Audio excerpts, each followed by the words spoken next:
Hewson, financial analyst at AJ Bell. We've just released our full year 2021 results, and joining me to discuss the highlights, Chief Executive Andy Bell and Deputy Chief Executive Michael Summersgill.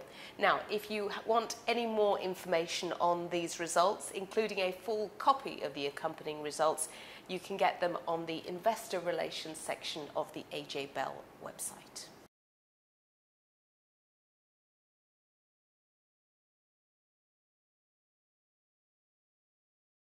So, Andy, another strong set of results. The company's continued to grow.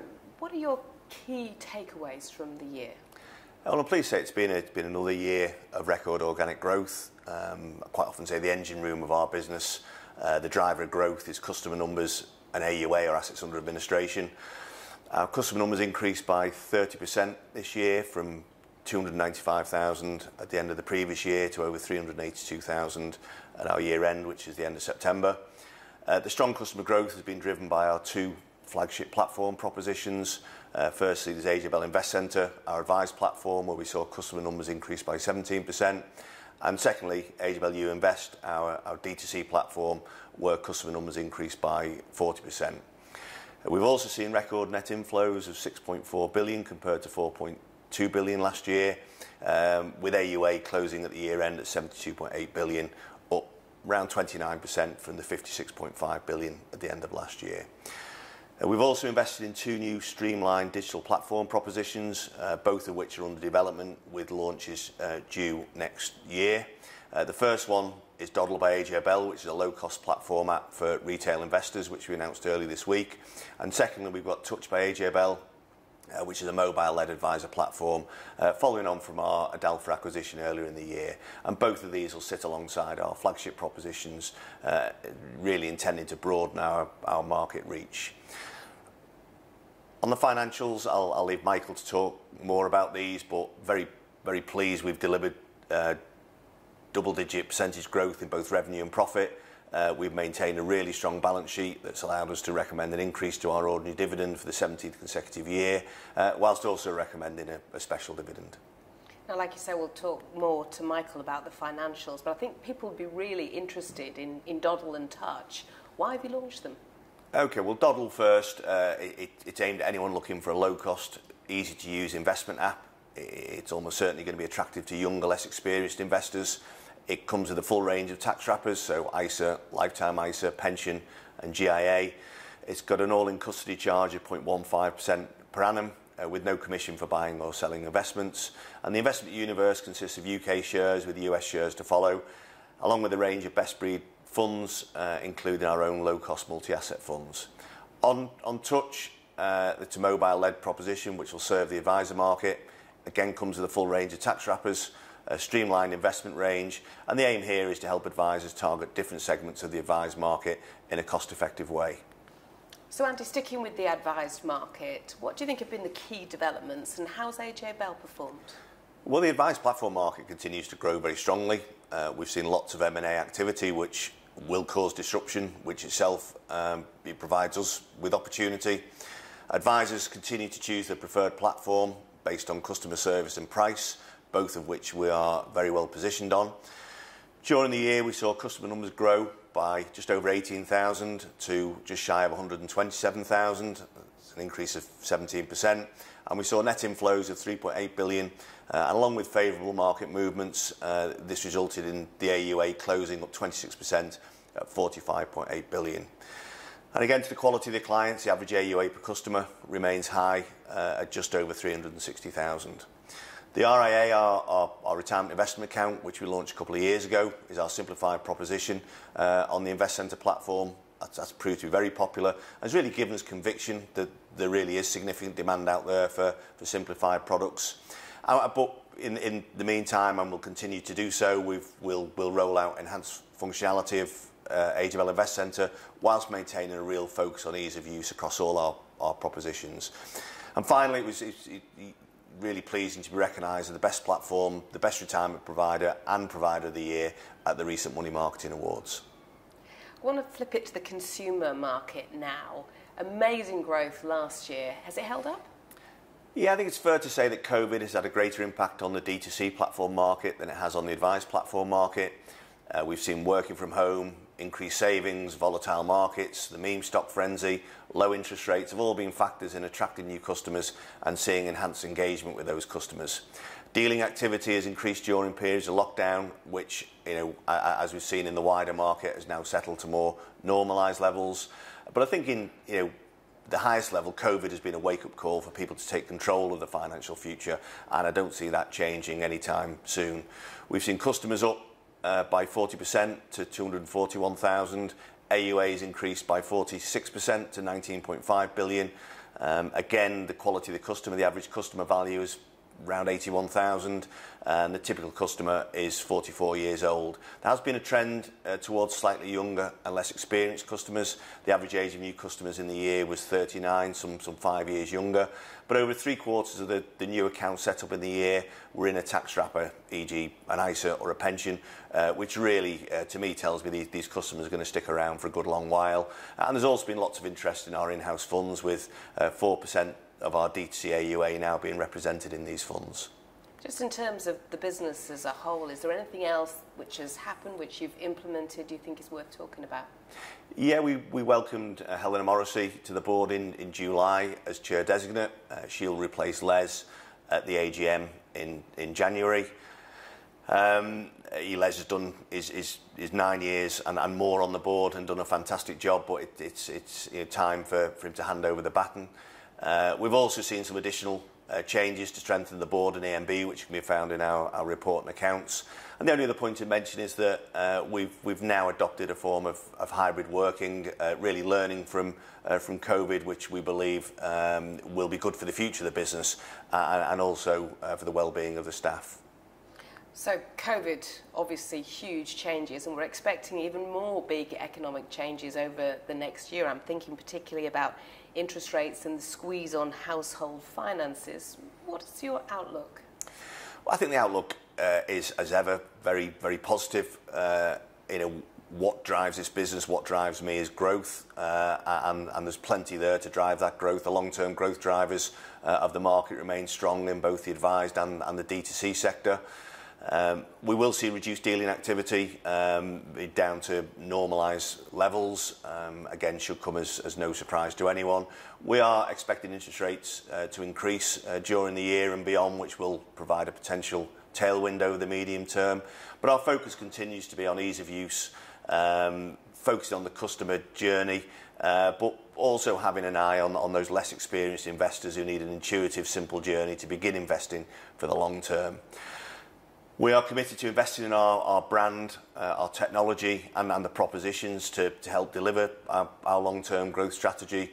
And the new propositions we've talked about being Dodl and Touch will support our long-term growth aspirations across both the advised and D2C market segments. An exciting couple of years ahead. Looking forward to it. Andy Bell, thank you very much. Thanks a lot. Joining me now is Michael Summersgill, Deputy Chief Executive. Michael, Andy said you were going to talk more about financial performance, growth in revenue and profits, but the growth has slowed. Why? I think to understand that slight disconnect in the growth rates between the financial metrics and the underlying growth of the business, it's probably best to focus on revenue. So we've seen 15% growth in revenue, strong growth, but it's clearly behind the growth in customers and assets that we've seen.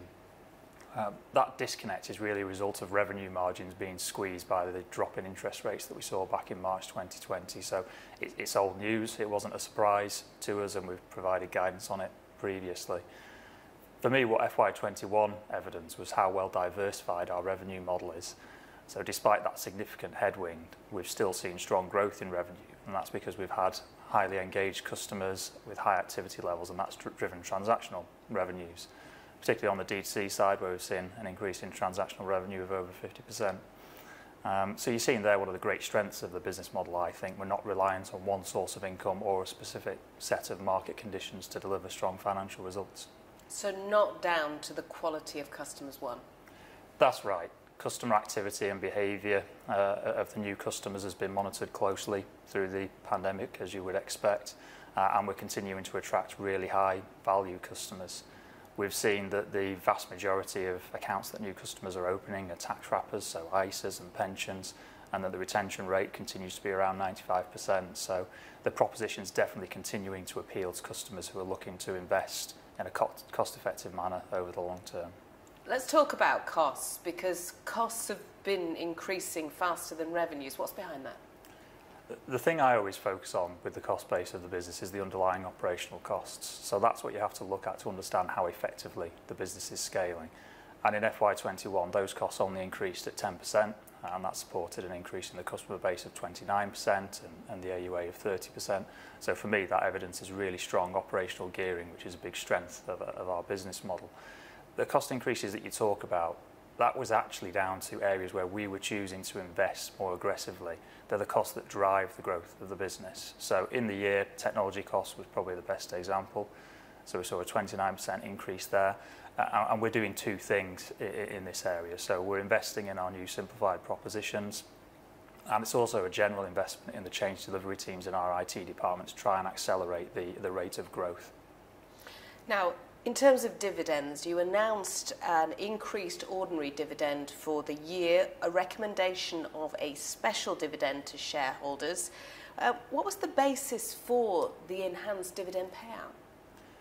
With both, we're really just following our publicly stated dividend policy, to be honest, but maybe if I just briefly explain the basis for that. So with the ordinary dividend, it was a 65% payout ratio of profit after tax, and that's our policy each year. We have a very strong track record of growing our ordinary dividend. So although we've only been listed for 3 years with that formal dividend policy, it's actually the 17th consecutive year that we've grown the ordinary dividend, and that's very important to attract certain types of investors.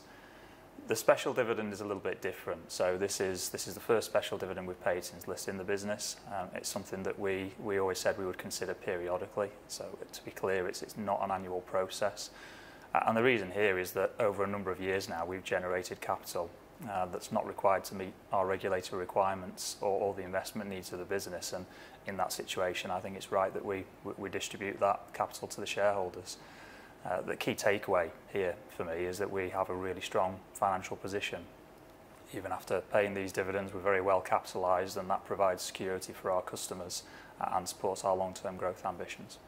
Now let's look ahead to next year. What are the key things that investors need to look out for from your guidance? Okay, so looking to FY22 first, as you say, there I think there's probably 2 points on revenue. So firstly, the trading activity of our D2C customers has dropped back to pre-pandemic levels as we expected.